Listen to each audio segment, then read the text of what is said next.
Hello everyone. Hello. Welcome to the Out of the Box Developer.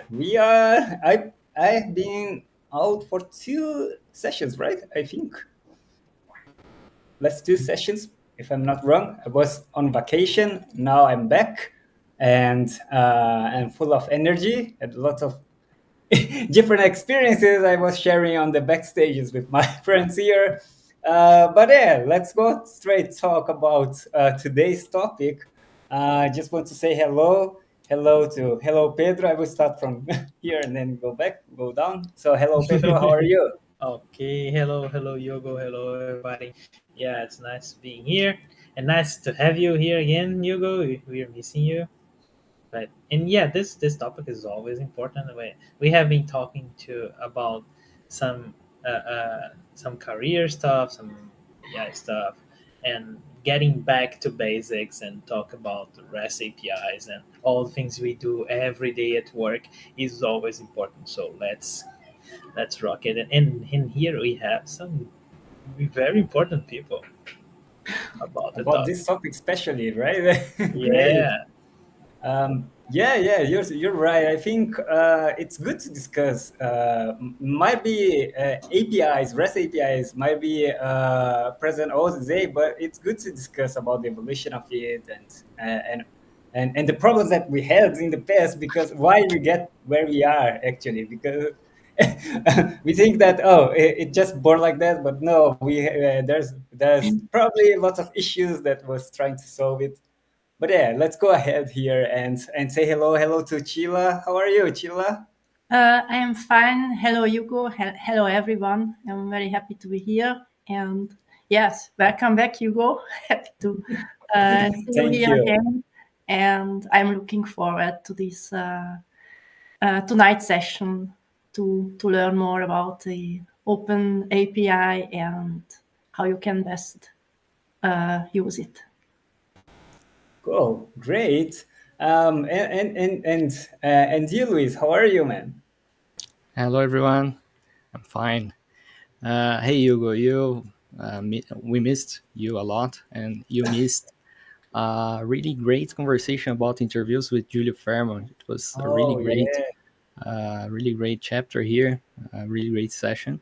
But I'm really excited about the REST APIs because usually I'm teaching REST API with my students. We use a lot of Spring Boot to write some REST APIs, but I'm here to learn from you, and I'm really excited with this subject. Yeah. cool, great, man. And you just mentioned Julio Furman. I was in Barcelona actually on this vacation, but I couldn't meet him because I don't know if everyone's know, but Julio lives in a very a far away place from the downtown. So he lives in the middle of the forest. Really, how can I say? A very challenging place. And on the when I was in Barcelona, his car wasn't working, so he wasn't able to do anything because he can't get out from the home without his car. And unfortunately, I couldn't meet him, but I had an opportunity and great time meeting Thiago Bonfim. He was very nice, showing places on Lisbon in Portugal. Also, we talked and recorded a video I will be sharing in a near future. I'll be uploading the video and share here with you guys. But yeah, let me just say special thanks for Thiago Bonfim and hello. Hey Thiago, you are actually you'll be actually driving this discussion, right today, that you are a author or what writing and a book regarding to the APIs, right? Yeah. Hello, everyone. Yes, last meeting. Yes, missed last session because I was with Hugo. It was a really amazing moment. Really good to see you in person. And yeah, today we are going to talk a lot about REST And unfortunately, Igor could not join us. He's also writing the book with me and other authors. And the book is about REST, and we are adding a lot of things about REST and Spring, and also news from OpenAPI and Spring that we are going to talk on the end of this session. So I hope everyone enjoy. And yeah, let's talk a lot about something that probably most of us use every day. Yeah, yes. And if you are watching us, yeah, please say hello here just to so we can know each other. And if you already worked with the, oh, there's some different noise sound here.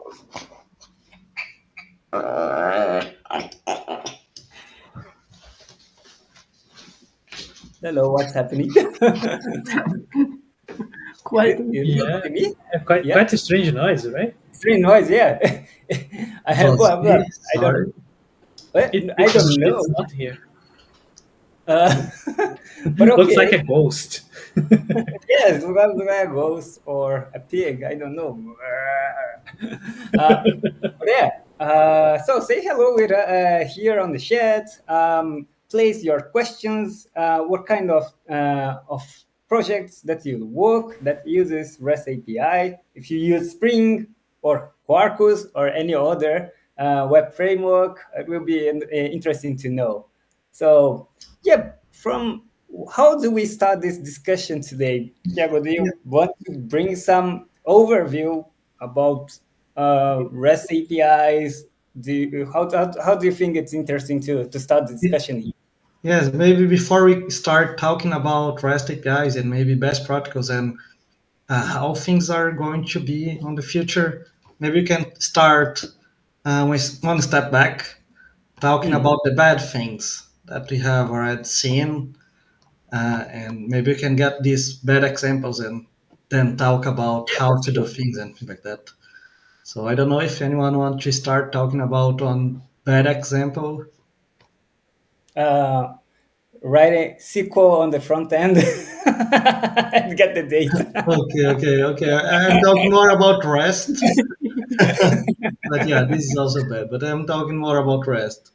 Like for example, this is unfortunately very common for really old applications that it's having a filter, and in the filter we do everything. So we have like if statements. Actually, if you wanna see right now the code of mock server, it's a really big application for mocks. I don't know if anyone here have already heard about that. It's an open source application to create mocks, and it's very powerful, very good.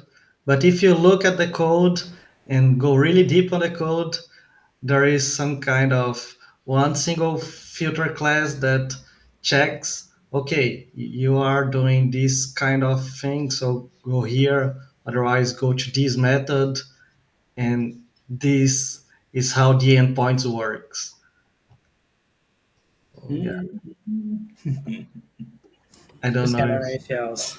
yes, I don't know if anyone have But another, because Spring does that for us, right? We have the REST Mhm. controller and then the REST map, the request mapping, and the other annotations, and then Spring does that for us. But at the end, it's this kind of thing, and have one single class with the filter.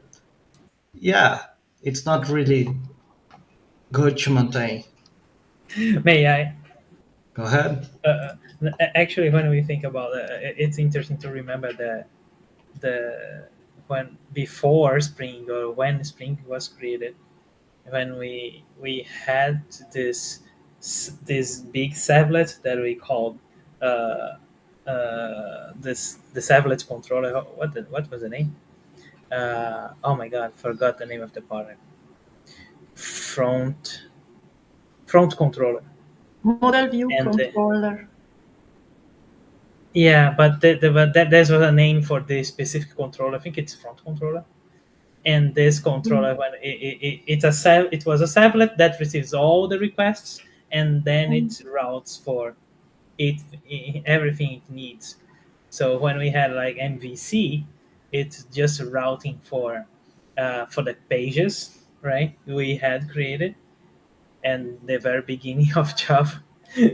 But and then when we think about SOAP or SOA, SOA, we had all these method calls when we send in the SOAP method messages, and we had the name of the method we need to call. Every calls went to the same endpoint, and it's routed by this method that we had in SOAP. So yeah,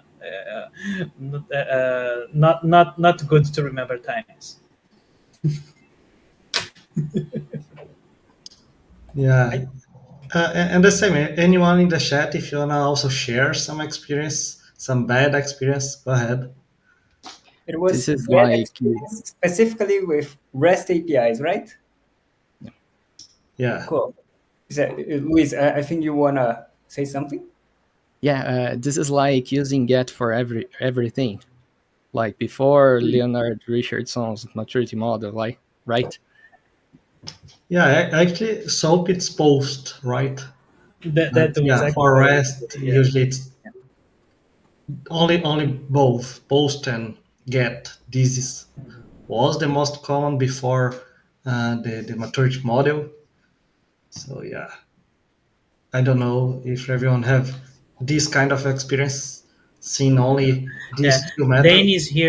Dan is here in the comments is saying Java servlets. Yes, exactly. That's what we're saying, man. The old Java servlets. I'm But trying yeah, to remember some and how about versioning? Have you versioning. ever Yeah, seen something Yeah. really bad about versioning, or not even having some strategy for versioning? Because this is also very common.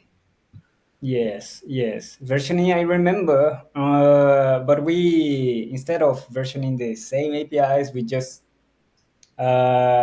created a new for the new version. It was only a big major version, so it wasn't not it was not so big concern. It was not a oh this API will be upgraded and the other one will stay. Uh, so in this case, I had less problems, but I remember that in the first moments we are thinking how we're gonna manage versioning of the APIs, and it wasn't so easy to figure out at that moment the best practice for that. That's good things that you remember that. Yeah. Uh, what Maybe. else? Yes, I think other things really common is that you mentioned that filters, and when I have data that I need to be granular on the query on what columns I want to get from that data. Not everywhere I want every data. I just want some very specific columns. So I think also this motivated the creation of GraphQL that you can be more dynamic, but that also being always a painful experience that you have to create some way, some mechanism to make it work.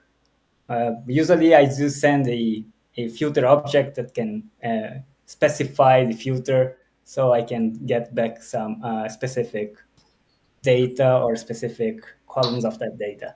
Yeah, this is also very common for REST. Of course, GraphQL it's created for this kind of things.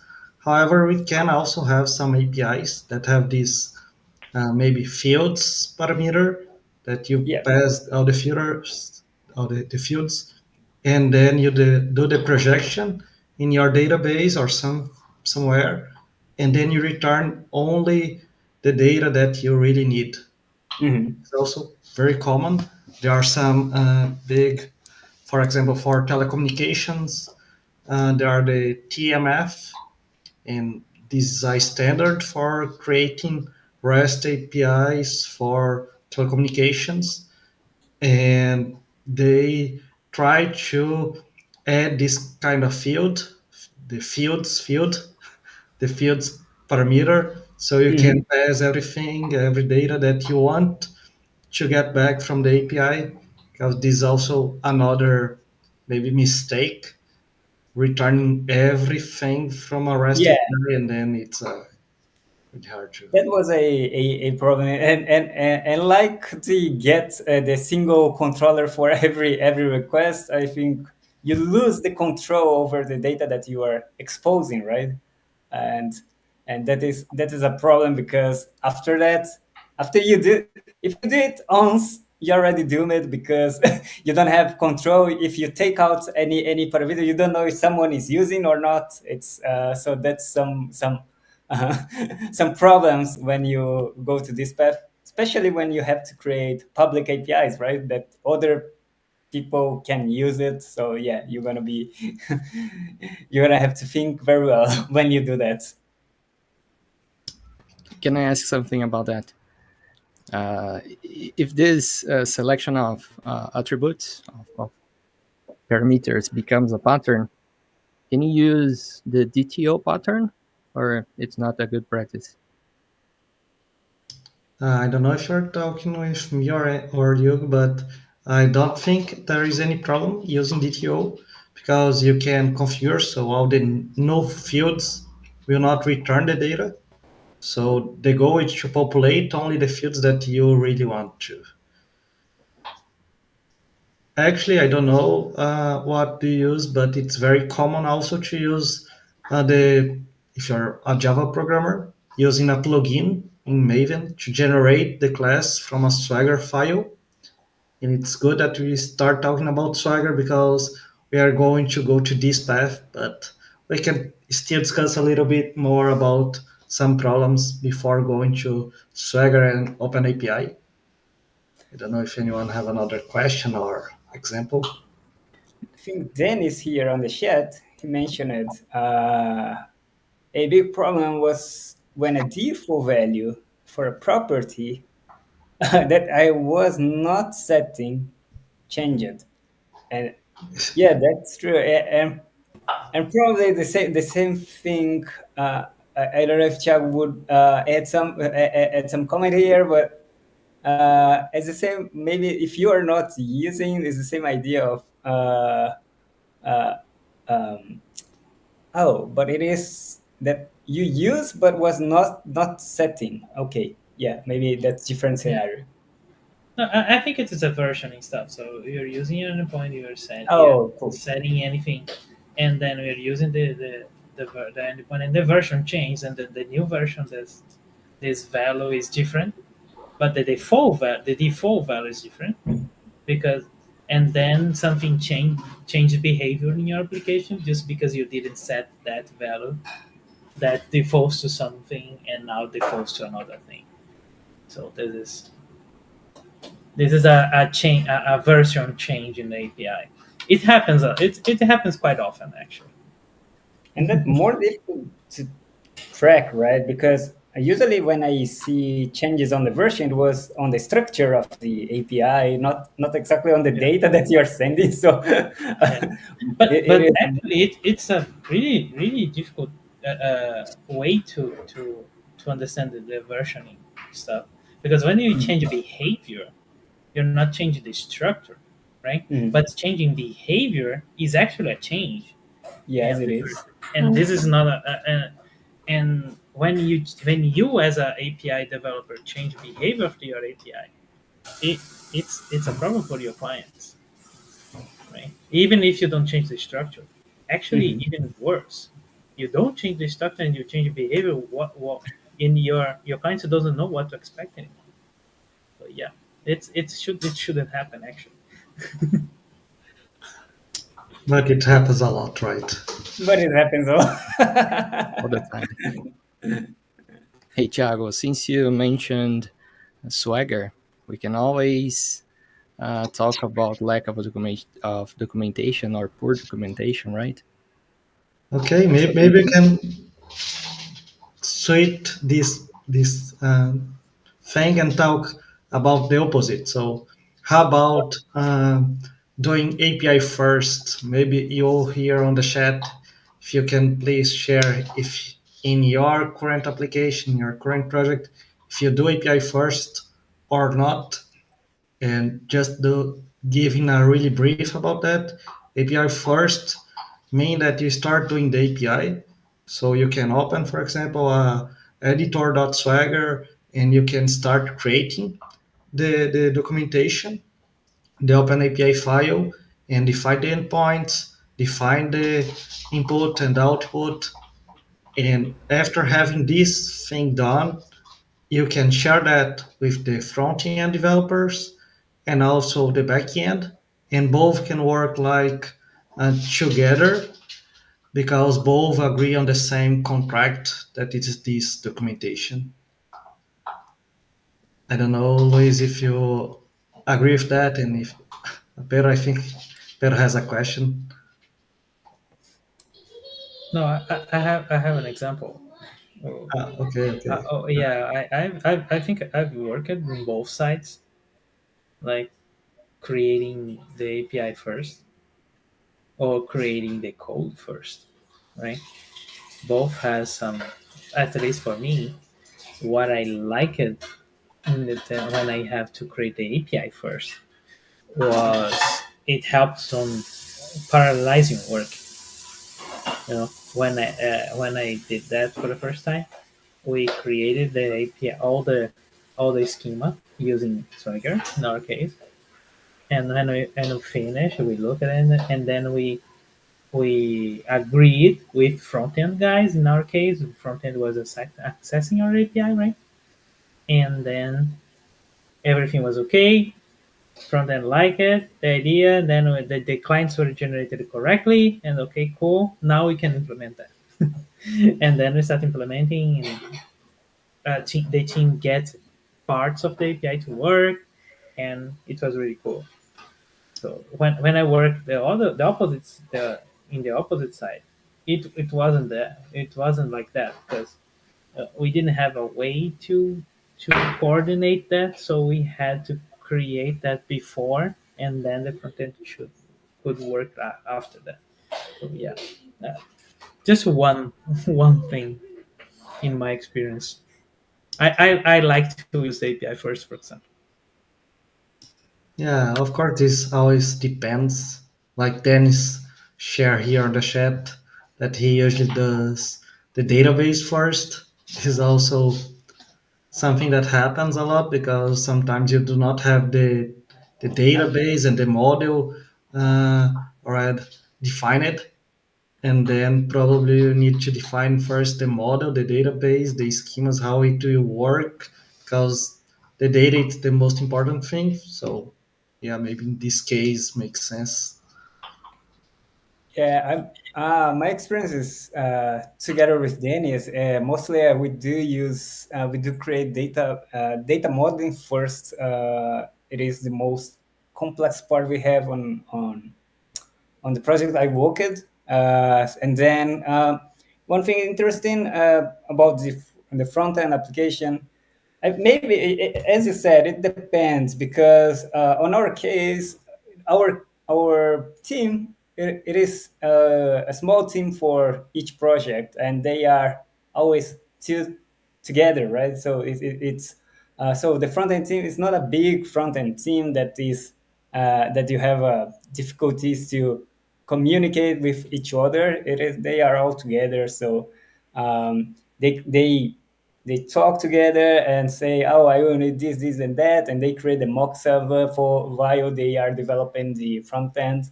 And the last part is to the backend developer to implement all the APIs they already defined that they need. So, and yeah, I think it also uh, works well in our case. I don't know if I was curious to actually use the API first approach, but I haven't had any chance to do that. Yeah, I don't know if Luis wanna share some experience because the bad part of not doing API first, and I'm not saying that doing API first it's the correct way because it depends. For example, if you have a team that everyone is a full stack, maybe you do not need that, or you have only one person doing the front and the back. Why do the API first? That makes sense. Uh, However, doing the API first, usually we usually have a better uh, documentation. I don't know if Luis want to share some experience about that. Yeah, I'm teaching Java backend, and we actually have to model an API and REST API. So, but first we have the model, then we have the API, and the last one is the Swagger, like in a more automatic way. Okay, so you create the code first, and then you generate based on the code. So let me ask you a question. Usually, when you do that, do you add the examples for the input, the output, for the exceptions? How it works? Yeah, as I said, the last part was the Swagger. So we can add the dependency for the Swagger web MVC, and then we add this information in the API. We have some annotations from the OpenAPI to add this information, but the examples usually um, we use bean validation, and the examples are semi-automatic from the bean validation. I don't know Uh, if you have seen this before. yeah. Using Beam validation, you can have the validation. So, for example, this field should be uh, have between 1 and 10 characters or something like that. So yeah, it generates these kind of validations. However, it does not generate the example, right? The example, like for example, you have a field name. What means name in the field? Everyone here knows what's name. However, there are some complex uh, uh, for business and things like that. It's not easy to know what means some kind of field. So in this kind of example, it's very good to have an example. This kind of situation. Yeah, in the automatic way, it will be string, string, string. Yes. Yeah, not good. uh, yeah, and also maybe the same thing for the exception, I think, right? Uh, and talking about that, also, if you're doing the specification, you can also define what is the model of the specification. So, for example, if you are following the last guidelines, you maybe are using there is a RFC for that. I do not remember the number, but it's the problem detail. So it defines some required fields.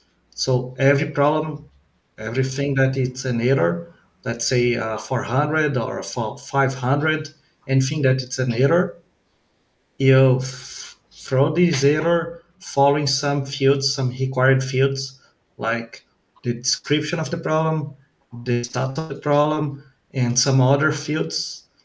So following this also guideline, it's very, very important because if every error there is a different output, this is a chaos for those who want to integrate with the client, with the API, sorry. So yeah, again, if you try to improve the documentation, it's possible to do many things.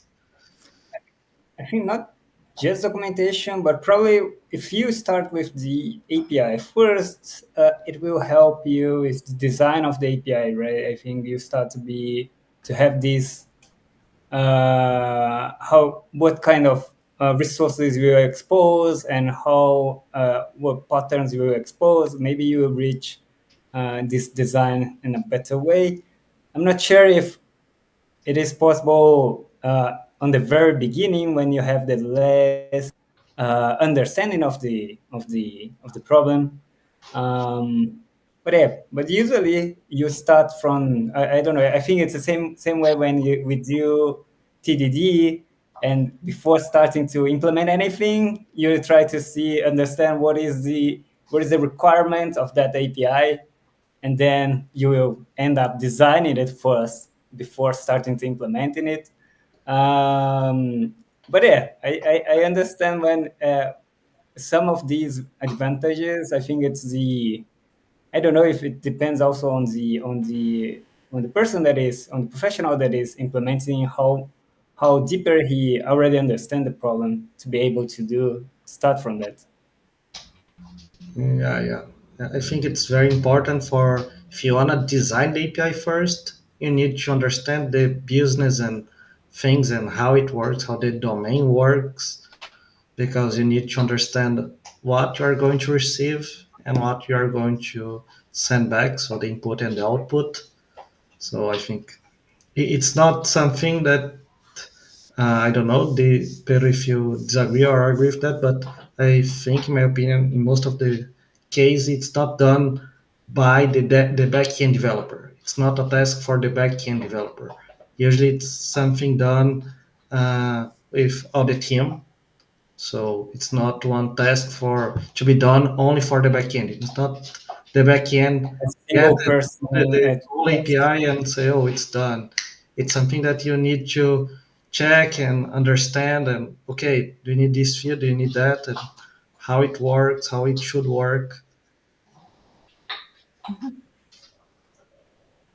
Yes, because you have all those clients who require your API, and those clients know best what they require. The problem is when you have got many different clients and they have different requirements, how you synchronize those and create a common API for all of them. Exactly. It's like we have stakeholders, right? This is when you're working on an API, you're not doing an API for yourself mostly. We're doing API for others. So an API is like a document.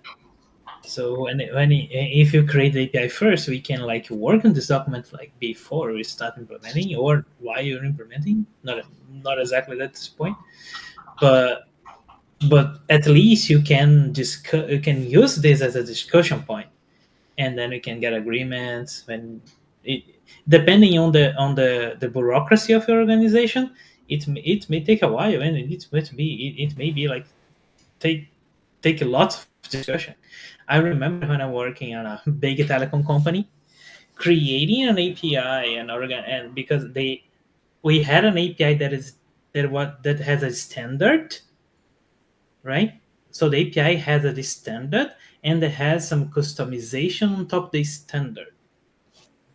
So we had to discuss about the standard first, and then we could show our suggestion for the customizations on top of that. And it took me a lots of meetings with lots of people from different places, you know, just to discuss the API we were creating. Yeah, I can say that it can be as bureaucratic as it can get.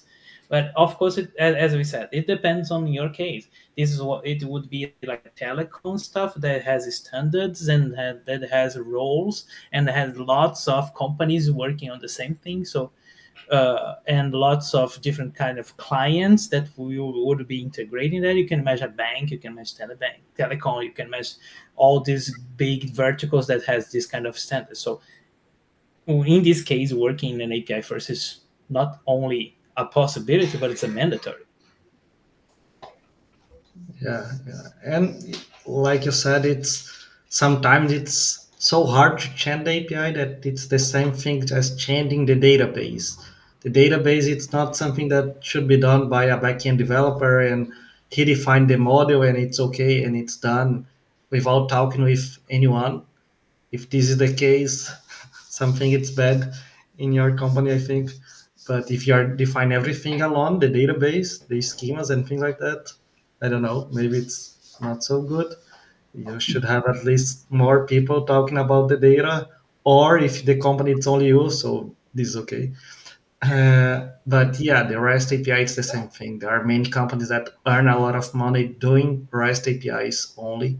So yeah, REST API, it's something that we should take care and yeah, do it carefully. There's an interesting question here in the comments. From Dennis. Uh, when retrieving a resource and it is not found, when we return status code 404, the client may understand that endpoint was not found. The problem detail is a way to explain what happened. Yeah, you can use that for to give more detail about it. Okay. For example, program detail, if you see the specification, I can search the RFC and share here. The program detail, there is some extra fields that you can pass these new fields and give more information to the client if it's possible. However, if you found a 400, I would say that. But yeah, I got your point. As usually 400 should be not found for the meaning it's the same. It's not found, so there is no element. There is nothing here. But I got your point. It's like okay, it's don't have the element or don't have the endpoint. But it should not happen this kind of thing in production or in pre-production because you know the endpoint, you have already done that in the other environments, but I got your point. It should not happen, but it can happen, right? But Yeah, yeah, because this is right. something that they return by the web server. So, for example, if you call some endpoint that we don't have it, the web server say, "Yo, this guy doesn't exist, not found." Right. So, and it's not in your application. You can treat that mostly. Yeah, I have shared here, Hugo. I don't know if you can share the promo detail with in the channel. But yeah, the Yep. promo detail have many fields that they are required. But again, you can also add some extra fields if you wanna, so you can have some more information. In this case, if there is really no content, the API shouldn't respond like the code 204 no content, or there is no rule about that. Sorry, can you repeat? If the API is responding uh, like no content at all, there is really no content. You should use the status code 204 no content instead of 404 Okay, not okay, found. this is a good one. Uh, the main thing is you should define what you're going to use in our API that you have. Usually 404 it's the correct one because it means that there is no entity and it's an error for the client. The client pass element that does not exist. So it's an error from the client. For X, it's error from the client. Uh, for if you use no content, you can use that, but usually it's done by APIs that you do not have content or you do not want to share content. Right? Not the case where there is no content for this element. But again, it depends. If you want to go with that, okay, but make sure you have these well documented and all your APIs follow the same standard. I think this is the most important thing. And if you see many big companies does that, they have guidelines. And I think having a guideline and following the guideline, it's one of the most important things.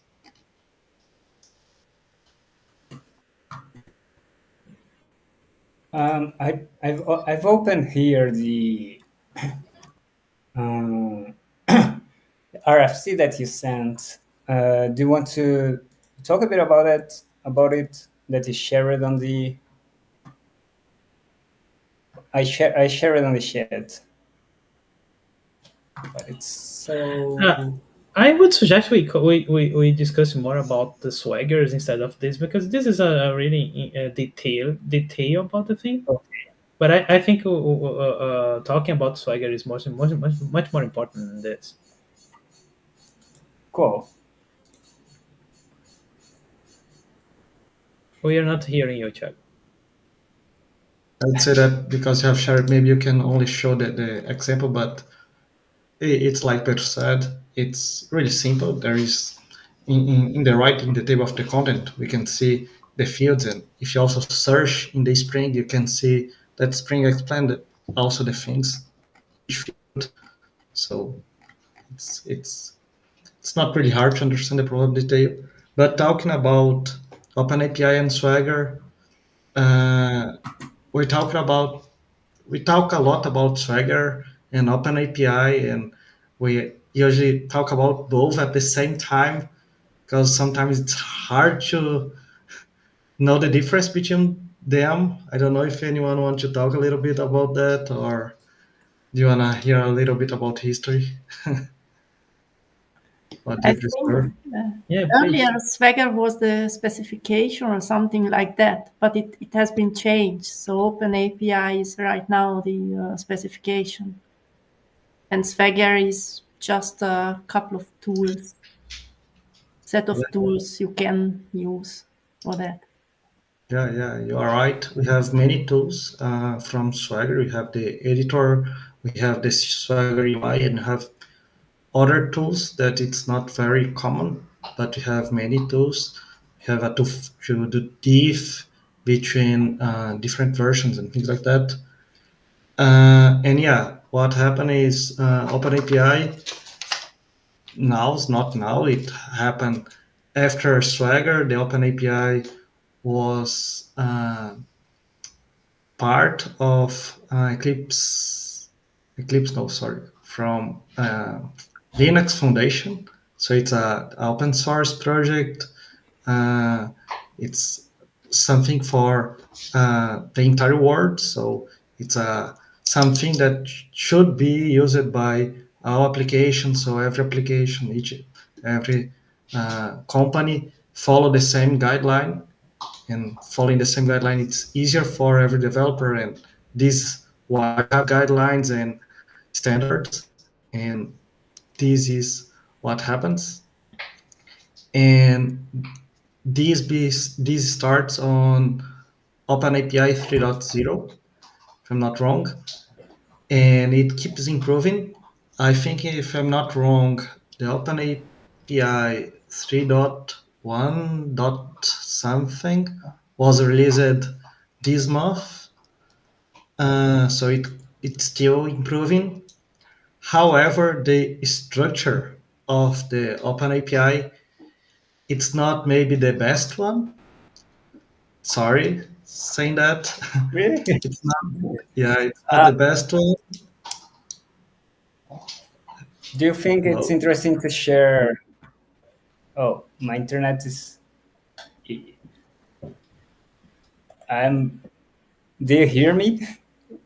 Yes, Fine. yes. Yes, Okay. My video is. But do you think it's interesting to share this image from the that you sent to me, the history of Swagger and its evolution? Yeah, you can share that. I think it's okay. And I'm going to send you another link that I want you to share later, please. As you can see here, the Swagger start with Swagger, and then it was. I'm not 100% sure. I think it was a donation to the Linux Foundation, but I'm not 100% sure. But I think it was, and it becomes a totally open source thing and this kind of thing in 2015, as you can see, and then it start being part of the uh, Linux Foundation. I think it's Linux Foundation, if I'm not wrong. Also, uh, and yeah, and then it belongs and it started improving and being the guideline for every company that creates API. However, as I said, it's not perfect, and because it's not perfect, there are some improvements that are very hard to be done in this current version, and this means that we need another version, and this will be a break change. So Spring Mm. or OpenAPI 4.0 are being developed, and the goal it should be released this month of this year.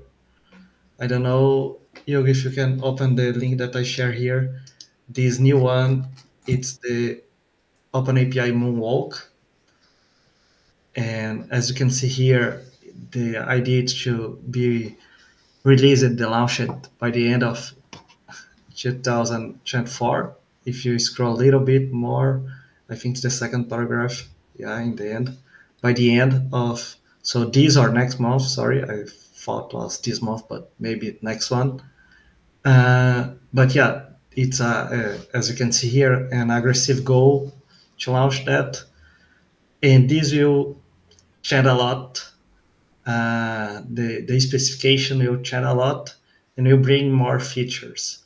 For example, if anyone here have already tried to do versioning by the content negotiation, for example, uh, I think everyone here knows the site from Spring, the Spring starter, that we can start an application using Spring Boot. I think it's the second favorite website from oh gosh, I forget the name. Josh Long. Josh Long. Yeah, the second favorite site from Josh Long, if I'm not wrong. Again, I'm not sure if the second or the first one. I think it's the second. I don't know if anyone want to help me. I know that the third one now I think it's YouTube because he has a YouTube channel, but I think it's the second one. But again, I'm not 100% sure. But yeah,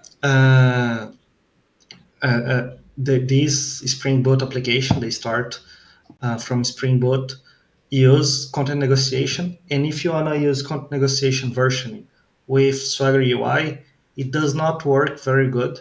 Okay, it's possible, but it's not the best experience because you are not able to deprecate it on API and use another versioning. So it's not the best experience. And maybe now with Swagger 4.0, with OpenAPI 4.0, this will be possible. And this is only one thing. So it will again change a lot. And this means that we will have a lot of work to do in the next years.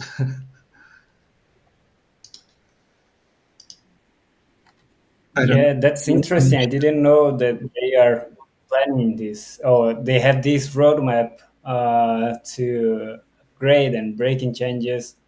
And yeah, one interesting thing is one of the proposals regarding to AI and large language models that needs more semantic content over the API, so they can decide which API they should be using or calling. That's interesting detail I've seen here. Yeah, but it looks like to me something that not many APIs would need. Or am I Oh, not understanding correct? just to give a little bit of idea about that, having this 4.0, this will not be like a break chain actually, because probably they will provide some tool that we can have the things from 3.3, 3.1, and then just move to 4.0 and everything will be still working as the same thing. This will not be a break chain. You will not need to have another version for your API. This will not happen. You have more features. This is the thing. mm, So you'll be able to do more cool. things. So if you do, for example, API first, you need to know and understand how it works because now you know the objects and the elements that we have in the OpenAPI 3.1, and now you need to understand, not now, but in the near future, how it will work using 4.0 because it will change a lot. And if you do API first, I think it's a good thing to know. Dennis shared, course is a pain when developing testing APIs. Okay, this is a totally other subject, but we can talk a little bit about that because cores should not be a problem when developing. Maybe if someone wants to use your API, this can be a problem, but cores, it's a way to protect, so you can define who can call your API, and it usually these kind of things happen when the client is the front end. So if this is the case, there are many ways to solve that. You can use Spring or maybe a gateway. So if you have some gateway, you can fix this kind of thing on the gateway and define in the gateway. Or you can also have some kind of maybe a load balancer or something like that. So the client, the front end, will be accessible from a domain, and this domain will also respond for the APIs. So the APIs will pass to the same domain, and then will be redirected to another uh, path, another service, another ingress, whatever, another thing. You have some kind of rules, Nginx or whatever, and then you can redirect to the correct path. And if you have the same domain, you do not have the course problem. I don't know if anyone Awesome. share some Yeah. details about that. I have a question about the other thing. Uh, Here in the we had a discussion here about if it's good to create when we use API first, we can generate our clients, right? Generate using some of kind of code generator, and there was a discussion about that, saying that creating code generating clients using code generator is not a good practice, saying that if you do that, we are like we are tiny our what can I say, tiny our APIs, coupling it to some kind of libraries or to some kind of version of libraries that these code generators use, and then it makes it harder for us to work on this uh, uh, to work with this kind of versioning and all the stuff, because you can imagine, for example, you are using a TypeScript stuff front end, and then we have some kind of versioning on the HTTP client, HTTP request client, and then it need to change, and then you can't because of the client, and so all these kind of things. What do you think about this code generator of clients? Do you think it's a good practice, or it's better to not use it at all? Yeah, I think it depends. It's not a easy question. This is hard. But for example, let's say that you define your specification. So you have your API and everything done, and it's all right. And then you can use this plugin to generate the modules. You do that, and I think this is very helpful. And then I don't see any problem to generate maybe the API, and then you can generate only the API, the interface, and not the implementation of the client, and not the client. You have the specification, and then you can use it in your controller, in your REST controller from Spring, to implement this interface that contains all the endpoints. And doing that, you have a clear way to have your API created and you know that it's working because you have the, for example, the get method, because you are implementing this interface, this get method, and because you're implement that, there's already all the input fields, headers, and everything, but you are not using the generated client. I don't know if um, I was clear. It's clear or not. If you get the idea or not. Actually, I didn't because Because you can generate three things. You can generate the TTOs, the model, uh-huh, it makes sense. You can generate the client that will consume, right? Another uh-huh, API, right? That it's what you uh-huh, said, that maybe it's not a good thing. And you can yep, also generate like a dummy client. It's not a client, it's a client from your API, right? But mm, you are generating only the interface, and you, because you have only the interface on the contract, you implement this contract, this interface, and then you implement because it's your API. but it's a server. You say the server side. This third party is the server side. You say. Yes, it's yeah, Ah, it's okay, the, okay. the Got it. application and not The the application itself. client. Yeah, Yes. Yeah, yeah. But I'm talking about only the client. yeah, Yeah. the client, it's not this. I think it depends. I agree with you. Sometimes using the generated client, we lost some kind of things. It's a little bit harder to do some things. However, Mhm, these plugins have been improving a lot. For example, if you want to use the REST client, that it's a kind of new client. Um, I don't know if it was launched, I think this year, maybe REST client from Spring. Not from Spring. 100% sure. But REST client, it's a new client from Spring because you have the REST template that you should not use. We have the web client that brings this kind of idea of doing things asynchronous, Mm-hmm. and we do also have now the REST client that follows the same uh, Fluent API that has in the web client. And this generator already has the power to generate the client using the REST client, and you can also, you have in Java the constructors, and you can also define some kind of specification. So you can use your REST client, a bean that you defined the way that you want. So you can use your REST client with some interceptors and things like that. And this is possible.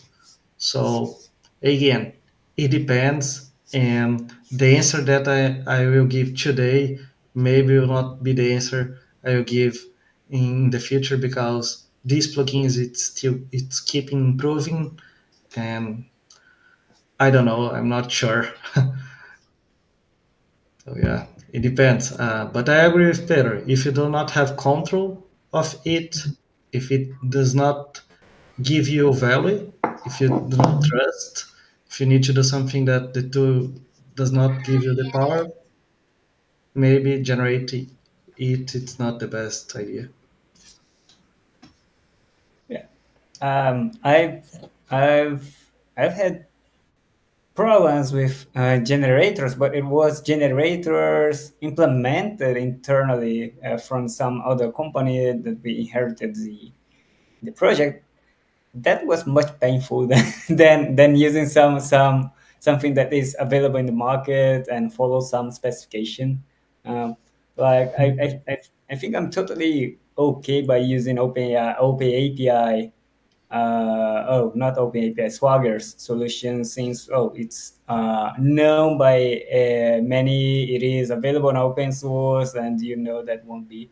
If you want to understand what's implemented, you can go to the open source project repository, and in the end, although it is automating stuff, it is a very specific or very closed scope. So okay, I generated it as a boilerplate, so I don't want to write all of these. I know that it follows what I need. It does create what I need, and then in the future it does not work, so I will do it manually. It won't be, I won't be blocked by I don't know, some, they do some breaking changes that doesn't work anymore. So okay, I will keep creating the updating my client manually. So I think it's less harmful. Of course, depends on the on where you're gonna use generators. But in this case, seems to be more very specific, very closed scope. So you can be less concerned about, because in the end you will end up writing all of that manually if you don't use these kind of solutions, right? Yeah, that's my point. I think at least the discussion here is uh, using these generators is not a bad thing for, like, in complete terms, right? Because if the generator is okay for you, like if it's using it Mm. is you can help your code and doesn't break changes for you or doesn't have any kind of issues in terms of libraries, okay. uh, but the problem was, there were some times that the new repos were using new versions of the libraries, and these Mm. new repos couldn't use the clients. So I think there is a balance here. When we Mm. if these things is working for you, you can use, but it's not, it probably needs to go for to another solution. And creating the API first make it the API itself, the Swagger file, be the main guide, the source of truth of your API, not the client, but the API, the Swagger Yeah. itself should be your source of truth. So the client can be generated, can be put in a pipeline. If you don't Yep. use it, don't use it. If you can go to, you need to, if you want to go to directly to the Swagger, you can go, right? We had some problems with this thing, but we have some really goodness. For example, when we created a custom template for an Python, for one of these Python APIs. Yeah, one of these the Python APIs templates, and this template added lots of monitoring part, like the Datadog tracing stuff, or Mm. data, status, and all this integration, this integrating with our Datadog, like with our things up in our repo. So I think, and then we have like a client with everything. You don't need to you don't need to work on top of that anymore. You just need to generate, and boom, it's already there. So there's that Well, good, that badness and goodness, right? but one thing I was thinking funny is we are discussing level of automation on generating API and some concerns over that because of dependencies of updates. I'm thinking about people thinking, the AI will generate the whole project automatically for me, and you don't even know what the hell it's doing on the background. I think that's totally insane. So you have a tool to generate the client, and you do not trust in this tool that does only that, and you're thinking And there are about people trust on AI to generate the who whole generate the project. whole project. Yeah, crazy. And magically it works, but I don't know what's doing behind the scenes. Yeah, much more magically. We're just talking about the generator that is. If you run it twice, it works exactly the same as if you run twice, right? No, AI, you can't say the same. But the first time I was talking, I will. I started to talk about OpenAPI in my class. The students thought I was going to talk about AI because they Open thought it AI. was the same OpenAI, not Uh, OpenAPI. There is some students that still gets confused about that. get frustrated. Yeah. Yeah, that's really important. Yeah, when he put like open API, now people gets confused. Yeah, With the name. Actually, when I saw OpenAI for the first time, I thought it was talking about OpenAPI.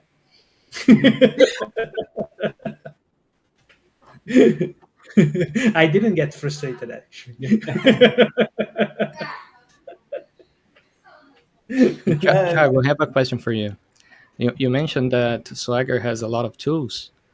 Um, does it take long to update these tools for the Open API 4.0 to use those new specifications, or that's not the point?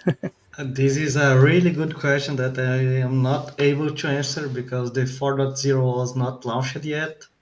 So because we do not have anything, we have actually you have some documentations, okay, about the 4.0, some documentation and some kind of things about that, but it's only that. So I'm not sure if this will be launched this year. This is the goal, but as we saw before, this is a really hard goal. It's not easy. So yeah, again, I'm not sure because there is not defined yet. At Yeah, least not that I know. a follow-up question about that. Do go ahead. do you think it's something that we need to be aware, like prepare, or do you think this is something that we will only get to our doors like 5 years later? Yeah, I think not 5 years, but yeah, not for now. I don't know, but yeah, something around years or many months. Yeah, it will not be something for tomorrow because again, it will not break your API. Okay, it is still everything working the same thing. However, for example, if you have tried to do the versioning using content negotiation. Maybe this is something that you would like to have, and maybe migrating to 4.0 makes sense. And this is only one thing, but there are many others things that maybe can help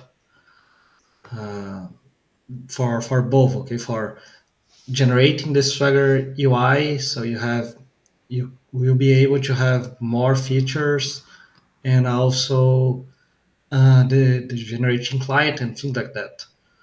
Okay. I don't know if have already tried to use the the inheritance from an API. If you try to use inheritance in your API and have different kind of ways to different objects and inheritance, so you have I don't know. Let's try to use one. So you have uh, the animal, and then you have the dog, and you can return uh, different kind of animals. You can return a dog or I don't know fish that they have different attributes. You can do that. It's possible, but I miss some features. Okay, this is my experience. I miss some features. It's possible to do it if you wanna. You can use Mustache. The tool provide this kind of thing. You can uh, like intercept the generate files and do whatever you want. This is possible. I don't know if have already done that. I hope not, but it's possible. So again, I hope 4.0 have more things and yeah.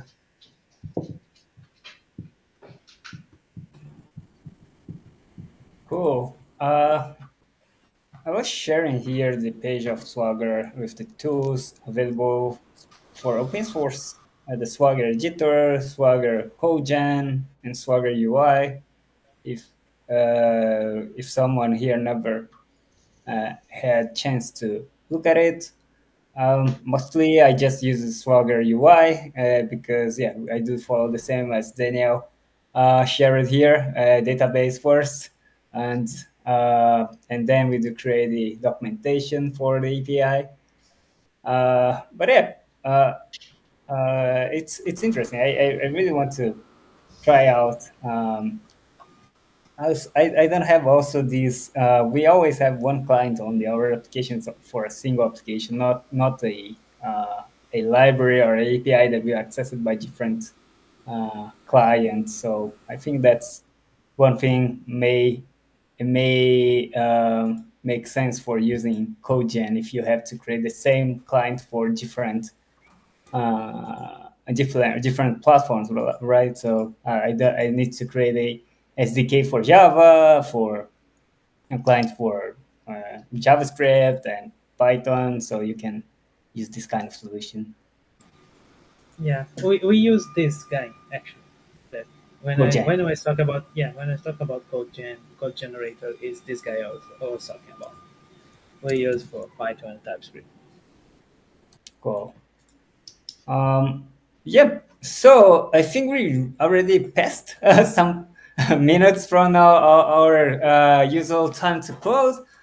Um, I just want to thanks everyone that was with us until now. I just want to say hello to Luciano. He shared a hello from Brazil. Hello, Luciano. Someone else, Glayton also sent a top here. Yeah, hello, Glayton. Good to have you all. Hello, John. Uh, and yep, it was interesting to reveal to see some of challenges, and I think if you are watching since the beginning, I hope that you realize that everyone have problems with the project, the API to create APIs and maintaining it. It's always a challenge. It's always, as Thiago said, the best answer, senior answer for every problem is depends. It depends on your on the challenge that you are, the team that you are working with. But yeah, it was interesting to see some of solutions that everyone here shared and went through.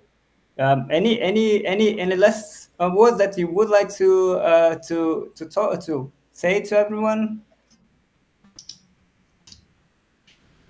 From my side, only thank you everyone. I hope you have enjoyed this session, and I hope you are also interested on knowing more about this new version.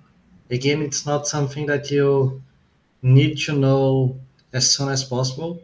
However, knowing that uh, now or soon you'll be able to give you and to prepare you better for the future. So yeah, this is the way I think. So, yeah, Thiago, thank you. Thiago, send your link for your book and show us how it's going. Okay, okay, yeah, I have a post Add about time, that.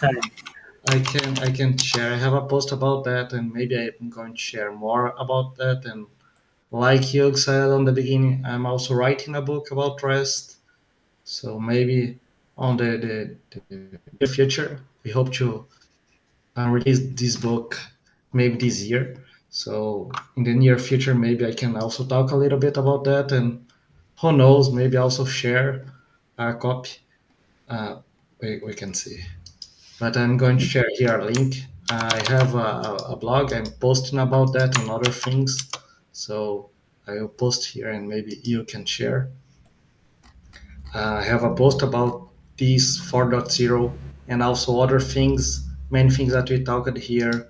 So how you can do the versioning in your API, how does big company does versioning. It's not the V1 in the URL. This is not the only way. There are many other ways.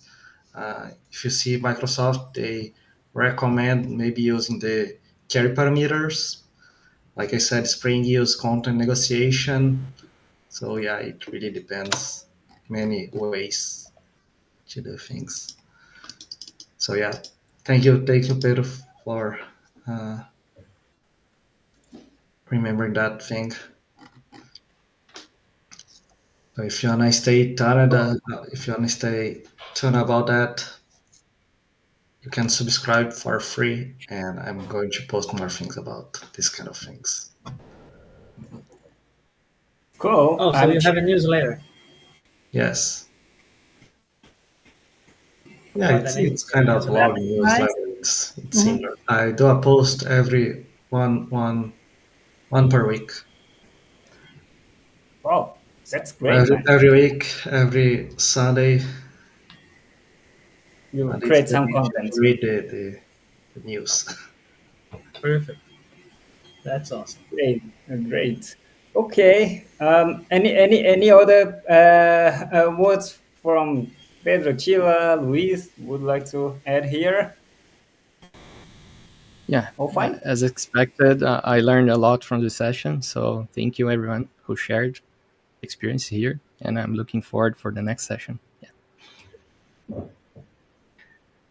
Also, thank Yeah, you thank you, everyone everybody. for listening. Yeah, and I also learned a few things about API first design, so I enjoyed it very much. Cool. Thank you. Glad to know that. Thank you. So thank you, everyone. Cool. So I will finish the session here. Thanks, everyone. I hope to see you guys on the next session. Actually, just a last minute news update is that tomorrow at 8 p.m. in Brazil time, we're gonna be here streaming live with the professor Isidro, a Java champion professor here in the university, and in Brazil, and a consultant speaker as well. He's gonna be talking about fundamentals that you should be know to and that will help you solve complex problems. So it will be a very interesting talk. It's a great pleasure to have Java champion here as well to be sharing his knowledge. So if you are interested in it, yeah, tomorrow at 8 p.m. I'm gonna be here. Actually, 8:30. Wait, what? 8:30. 7, 8:30. Oh, Yeah. sorry, 8:30. Okay, 8:30. Gonna be here with Professor Isidro. And yeah, I think that's it. Thiago, thanks again for the content. It was amazing to have you here sharing, giving us some preview of the content on the book, and sharing your knowledge about the APIs that everyone have to implement, at least if you work with web applications, right? And that's great to have these many new things. I also learned a lot today. Yeah, yeah. Thank you to have you here and everyone here. It was really nice to me to have this kind of discussion. And the audience, if you're watching us and you also enjoyed this conversation, please hit the like button. This will help us to keep doing this kind of thing. Oh, good thing. Yeah, So Like thank and you. subscribe. Yeah. So thanks everyone. See you next session. See you tomorrow. Bye bye. See Yeah, you. like and subscribe so you don't lose anything. Cool.